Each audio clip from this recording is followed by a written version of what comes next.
original form where we could get Broadview to just liquidate it. So I don't know if people have a preference or. Well, so one of the two was through the Interfi, Yeah. where they just spread it between all of the banks, and what was the other one from? Broadview, LPO, whatever they're called. Okay. So one we just did direct as like, what kind of deposit? What was that, a CD? CD. So we had a CD through them, and then we had the Interfi, and they just happened And to they- go to the same. Yes. Okay. So And that's why he it's- said he's never seen it before. And they're like, well, either am I. There's only one investment at LPL. So it's like, that's just a coincidence. But that's, it's not the end of the world, but we should get that fixed. And my worry is that if we have to fill out paperwork at NBT, it'll just take a while to move it and everything. So we would be in that position at our official year end, not that that's like the end of the world or anything, but I guess my thought was just to get rid of it at Broadview. And I guess the other thing that I didn't put in my thing, but so as the CDs have been maturing at Broadview, they haven't been reinvested because we didn't have authorized signers to direct them. So the balances have built up to over $1 million now, sitting in a cash account paying 0.7%, which was kind of suboptimal. I don't know if people have thoughts or we should just. I don't know. I mean, so Would people object to just taking the investments at LPL and at least maybe moving them into the Intrafi and then coming up with a longer term plan on how we're gonna do that? I mean, yeah, we shouldn't just let large amounts of money just sit there in, Right. in a low interest, Yeah. account. So, exactly what's the best way to manage that? I don't know, but yeah, we shouldn't just be letting it sit We've there. been building up a big cash bow wave through that investment month by month. And so just a couple of holes in that is probably noticeable. Yeah, Yeah, I don't have any insights into what practical ways to avoid that would be, but I never thought it would happen. I mean, I made a comment at a board meeting that, maybe 3-4 months ago, that's like, oh, yeah. I look at that and, and I did look at it, except we didn't have statements until this week. So we're 20 some days into the month and just getting statements, which somewhat annoys me that, that we didn't have access to them during that time period. And I sort of get their position, although I want to see what he writes back. But, it's like, these are the library's investments, not not whoever the signers were. So I just thought that was odd. Yeah. And Especially, don't you have, I mean, you're not a signer, but you're supposed to have access, like view access? I do not. You don't, okay. I never have. Oh, not on those? No, Okay. no, Are you supposed to? I don't know. It doesn't matter. I always would get the statements. David would send them to me eventually at month end, but it usually took, a week because I think we just got them at that time in the mail or whatever. Okay. Well, this reminds me that I think, and I have to go back and look at exactly what it said, but when we adopted, this was a few months back, that new investment policy. I know what you're gonna say, because I printed it out. We should have written procedures for the operation of the investment program consistent with the investment policy. So Yeah, so we want to kind of document Yeah. our process about like, how the money is, what's our, flow of the funds so that everything is getting invested as best we can in a way that we're, that is documented and everything. So, yeah. So I guess while we're doing that, would people object to just moving it all to the Intrafi where we know that we're not going to have conflicts and then come up with how we want to do that? And whether we want to ladder it out, because I just kind of want to get it fixed by year end, which. Yeah, I think it's better for it to be, I mean, the Interfi, we can put it in and we can just move it again as soon as we're Right, ready to move it. So exactly. I don't see any Right. harm in putting it in the Interfi while we're, Sort of. sorting it out, figuring Yeah. out where, what's Broadview's response gonna be to make that type of a big move out? You know, I don't know. I don't know if they make money on it. I think they do it more just as an accommodation to us.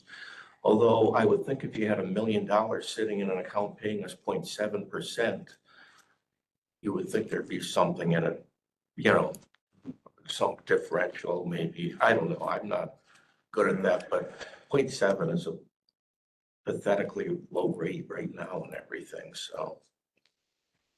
But I do think, you know, maybe we do, yeah, need to just kind of sort out how we're gonna avoid issues like Yeah, that. well, so just this issue with the FDIC limits and the conflict there, it's weird.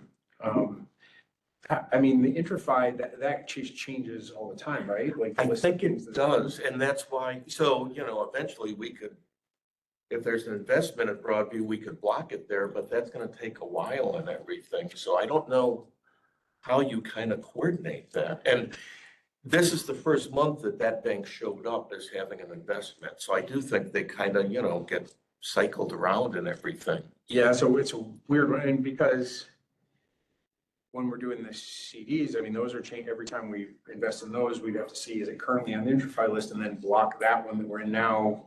Right. It's just gonna be different ones every time we have a new CD. It might be a different bank that we have to, you know, take off the Yeah. list, or where it's just, I mean, you know, in reality, the risk is very low. It's gonna, you know, just It like really- when we coincidentally happen to be holding things, in Right. both of them at the same time, and then there's a catastrophic bank failure where whatever, we have to rely on the FDIC to give us our money back, then we're in big trouble. But like, that's a pretty, you know, but we're not supposed to do it. So Right. we're not Right, supposed to it's do it. not a problem till it is, but it has the appearance of being a problem. It The is. FDIC hasn't paid out since 2023, where they had 4 bank failures, and apparently they felt sorry for the people and paid out in excess of the 250,000, but, you know, it's just.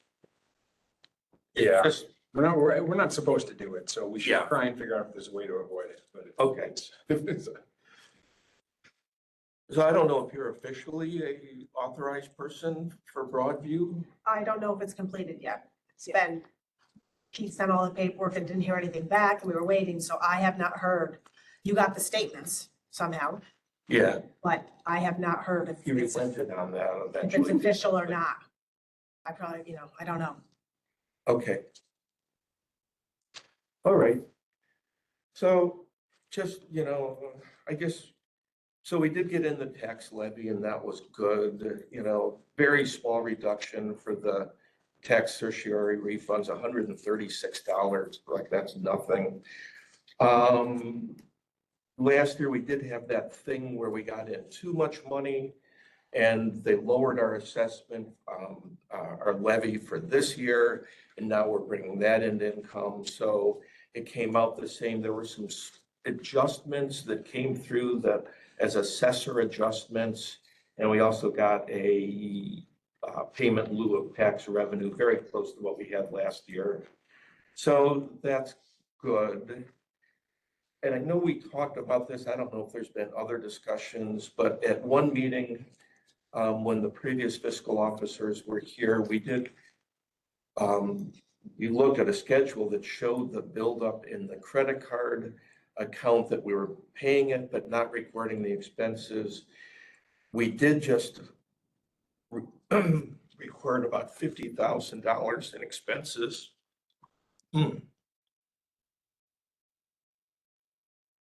I always get choked up over bad news.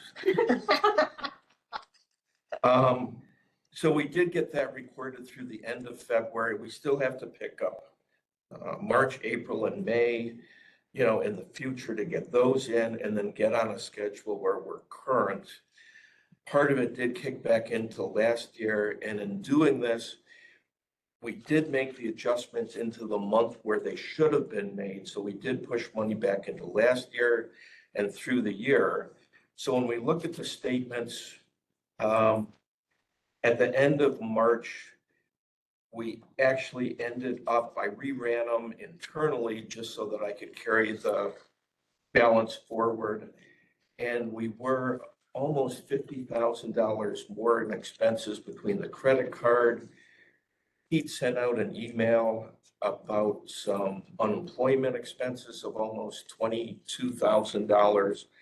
So that's being picked up now. And I guess we talked about it one time here and basically said, you know, it probably wouldn't have changed if everything was recorded, would it have changed the decisions we made and would it have changed what we budgeted? And, you know,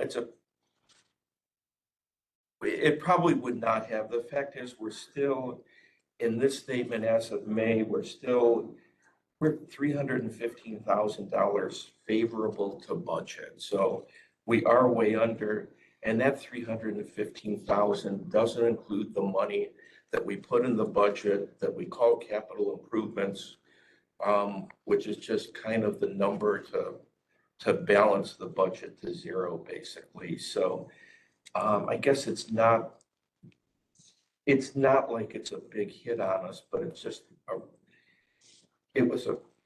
wasn't a great practice or anything the way we did that. So I just wanted to make sure we knew that. On the statements themselves, you know, we mentioned that the cash and equivalents are way up. Balance sheet on the income statement, I was surprised. I thought we did something wrong. No offense, Colleen, but all other revenue was almost $15,000 favorable to budget. And it has been running favorable to budget, but not that much. But there was about $12,000 in the all other revenue, which was from the book sale, which is consistent. I think Pete put in that there was over $11,500 in his report. So, you know, that seemed to be consistent. And the year-to-date numbers, you know, our tax levy is right on budget because we always get the tax levy and then account for anything else through the refunds and adjustments by tax assessors. The thing I said to people is just, there seems to be an Upper Hudson Library System payment that perhaps hasn't been made yet because we had budgeted a fourth quarterly payment in May and it isn't recorded. So that shows up as favorable. And ultimately that will presumably be paid and everything in the month And how much itself. is that? I'm not sure what that is. You're talking about us paying them? Yeah, we pay them $40,000 a year. So that's the Ulan fee, that's so every library pays into Upper Hudson Library System, it's their services, it's the delivery system and all that. Do you know if they invoice it? Because it hasn't come across my desk.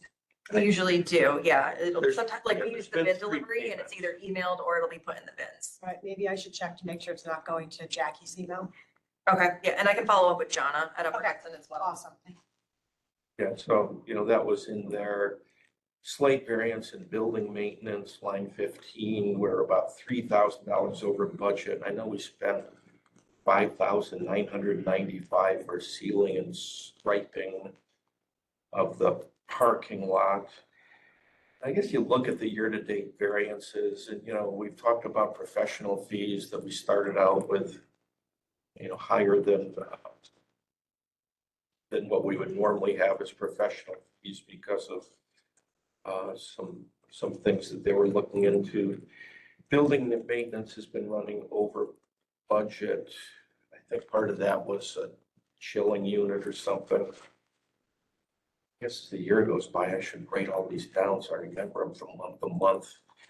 But it seemed like building maintenance, repairs and maintenance and equipment were all slightly over budget, but you know, we're still $200,000 favorable on That's budget. what I was just gonna say. It seems like, you know, based on the numbers you have here, we're expecting to finish in the ballpark of 500,000. Yeah, So unless I've like lost it, I mean, that 500,000 is including the amount we did for capital improvements, right? So that's the. yeah, so I guess right now we're at 854, but we're gonna have all of June's expenses, which are, you know, Yeah. you probably know, about 300,000, so we'll be at about 500,000. And then we've got the 236 on the. Right, so we kind of expected We the expected, right. 236, That's but another we're over. $250,000. Yes. That we were Yeah, basically that's, But you I mean, you know, it's better than, better than. It's better than the having money, alternative. but that's a surprising extra, like, I mean, that's. Yeah. That's a, you know, compared to our budget, that's a large amount of money for us to be, It's, you know. it's like 10% or something, you know, and I guess it's too bad that someone doesn't come up with a proposal to, you know, have the board designate some of the funds into things. And it also, I mean, it's like every year when we put the budget out, we have that line called capital improvements. It was on last year's budget. I saw it on this year's budget. And it just seems like it seems like You read my proposal? Yeah, I actually told Pete, I said, this is fantastic. We don't do this already? And he's like, oh, you should let them know you like him. I said, no, this is absolutely. I wasn't sure if you were in on George's little Well, I found it, joke there. So. found it Wasn't in a the joke. office. That was- Yeah, no, I knew. But I do think we should Probably consider worse. that. I mean, it's sitting there and I don't understand. I think I don't know if we're trying to overanalyze. I mean, they're board designated. You could designate it today.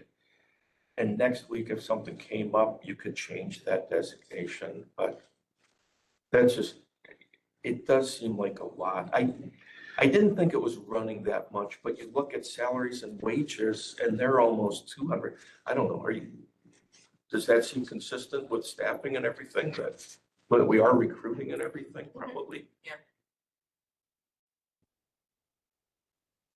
I mean, when we did the budget for salaries and wages, that was assuming all positions filled for the entire year, right? Right, We I mean, we budgeted have on that 4 basis. vacancies right now. You're always gonna have a little bit under if you're budgeting for full, you know. I thought we Didn't we do it for? I know in this budget, we budgeted for some vacancies.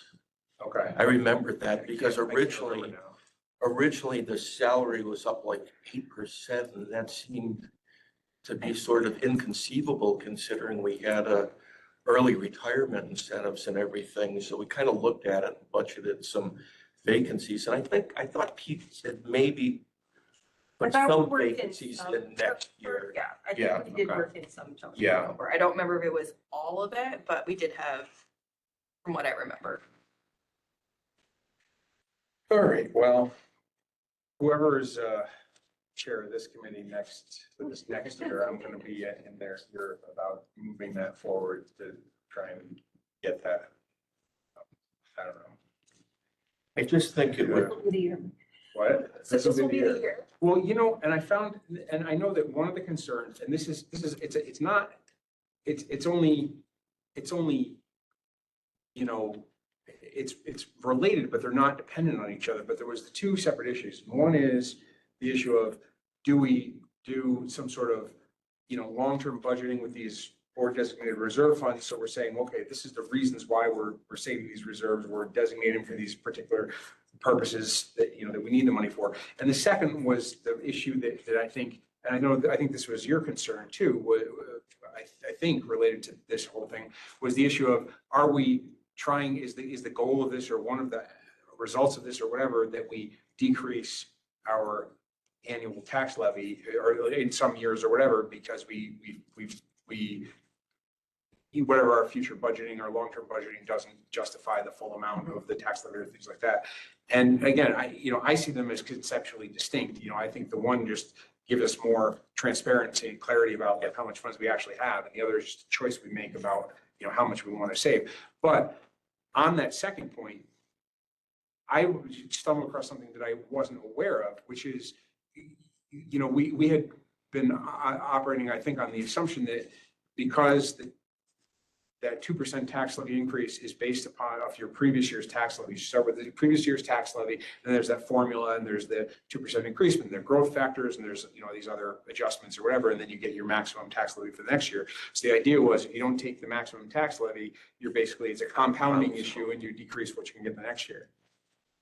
The formula that determines the tax levy, it actually has an adjustment where if you took less than the maximum increase in a previous year, you can carry some of that forward to future years to get a bigger increase in a subsequent year. Now, oh, that's it. I think there's caps on that. You can't do it, you know, infinitely. There might, I don't know if it's a number of years forward you can carry it or a percentage cap or something. I think there's some cap. I don't know what it is. I think But- you're right, I don't know what it is. But there is you know, if you do 1 year where you, instead of taking whatever comes out, say it's 2.5 that year, and instead you only take 2.2, that 0.3 you can basically carry over in the next year, you can go up to 2.8 or whatever. So it's, My point on this is, that's one of my points that I just don't understand. Conceptually, I see it going down, okay, but you have a fact that I am not aware of, okay, so. I just learned that And myself. what needs to accompany the words is we need to have this work through the actual numbers of the library so that we can look at what has been the historical on this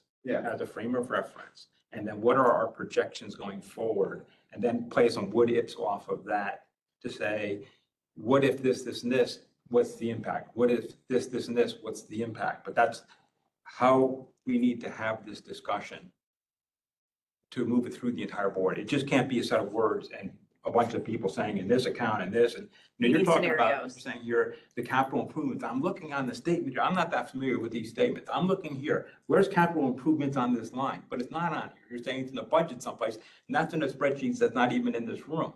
So, you know, we have to have all the numbers in front of all the people Yep. that have. So the capital improvements are line 26, and they're all zero because we wait until June and put it in the budget. So we don't put it in over the year and say, oh, we're even more favorable than Right. budget. We sort of wait until the very last month.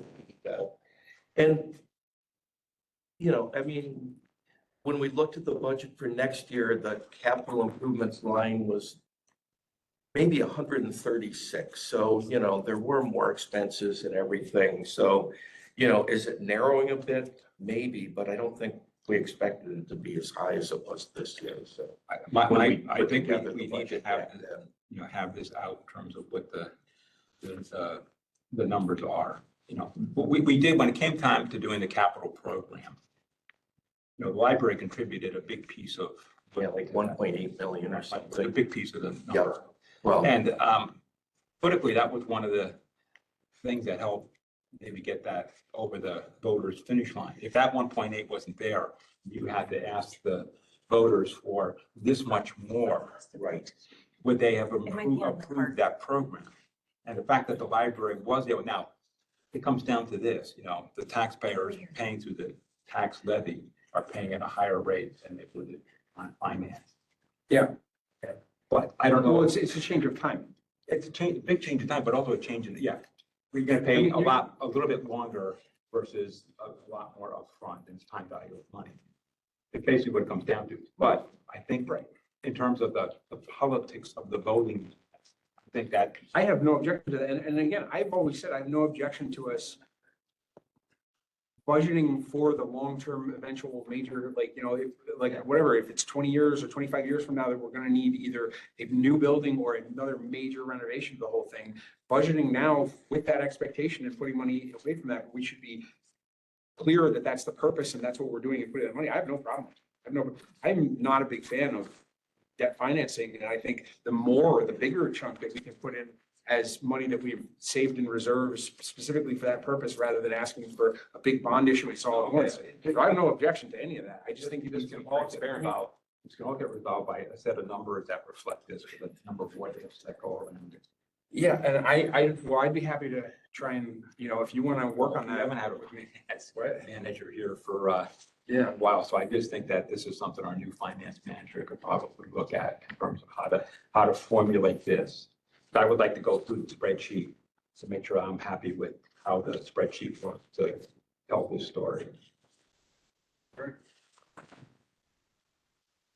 I just think on the first piece of it of getting in place the you know, board designated funds, that doesn't actually change anything about the amount of money that we have. It's just kind of labeling it. It's basically just putting labels on it, saying we have this much, because right now we just have the fund balance, which is just this unallocated massive money that's just sitting there. And instead, it's kind of splitting it up and saying, well, this is our kind of intentions for these pots of this money, but nothing binds us because we can always go back and redesignate it if we need to designate it. So it's just putting labels on it. And the only thing that is eventually budgeting, if we take this into account in budgeting in changing from doing, you know, the full tax levy and then working backwards from there, which is what we've been doing, to working forward from what our projected needs, like changing that piece, but that's separate from whether we do the designated funds in the first place. I feel like that's step two. And that's where the actual amount, total amount of money would potentially change depending on what we did.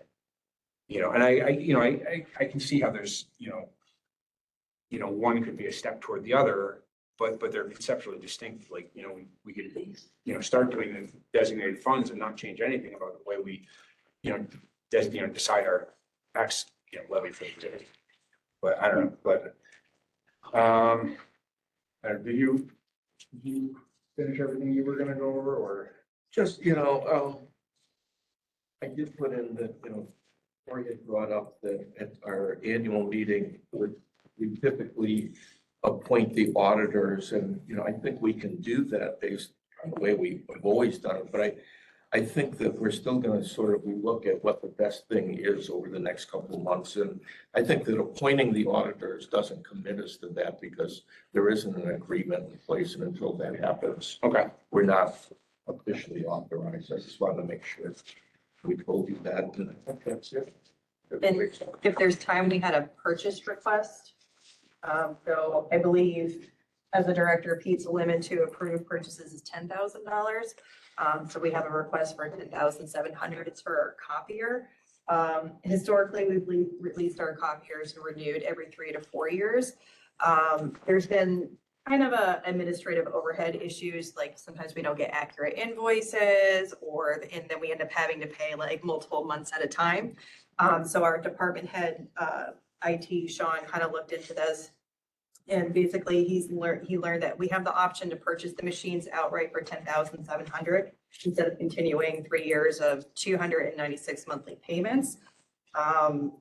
That makes it easier for us to administer, and it's the same, basically same service contract. Like that doesn't change our, warranty or anything like that. So it just would be a lump sum of $10,700 instead of the monthly payments. So we were asking for the finance committee to put that recommendation to the board to approve that payment. And can you just give me the numbers again? Yep. Yeah.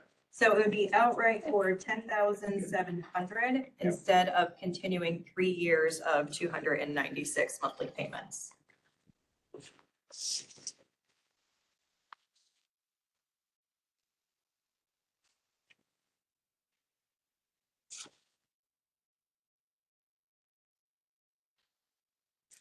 Okay. I mean, anybody have, Bill, you have any thoughts on that? Is that? I just can't understand what is the savings difference in doing that? It's a straight, it's a 1-to-1. It's just a lump sum instead of doing it over 3 years. Doesn't change our contract, doesn't change warranties or anything. It's just that it's less administrative overhead. Because we have not gotten accurate invoices or like they don't come in time and then we have to back pay. I'd be in favor of simplifying. Yep. Yeah. It's, But 296 times 36 is 10,656, so it is exactly the same. Except you're prepaying it. so we're it's prepaying, so it's like. Yeah. There's no discount or anything for us paying in, all kinds of events. So we're not, there's the $5 advance payments on that, but that's compared to if this is causing us a lot of hassle and administrative things, it's probably worth it. So I'm okay with that. I don't know. Bill? I'm okay with it. If it is a hassle, we could probably use, the employee time to create equal value more so than the waste of time value. Yeah, so, and we're the only tier of the committee, so, okay, in favor, so we can recommend that to the full board then. Okay, thank you. All right. All right, I think that's it then, right? For the finance? Yeah. All right. Is this a finance meeting? This is the end of the finance meeting, yes. Okay. I mean, I wasn't interested. No, it's all good. All right, do we have to adjourn, vote to adjourn? All right. Cory, did you get my email? From today? No, a couple days ago.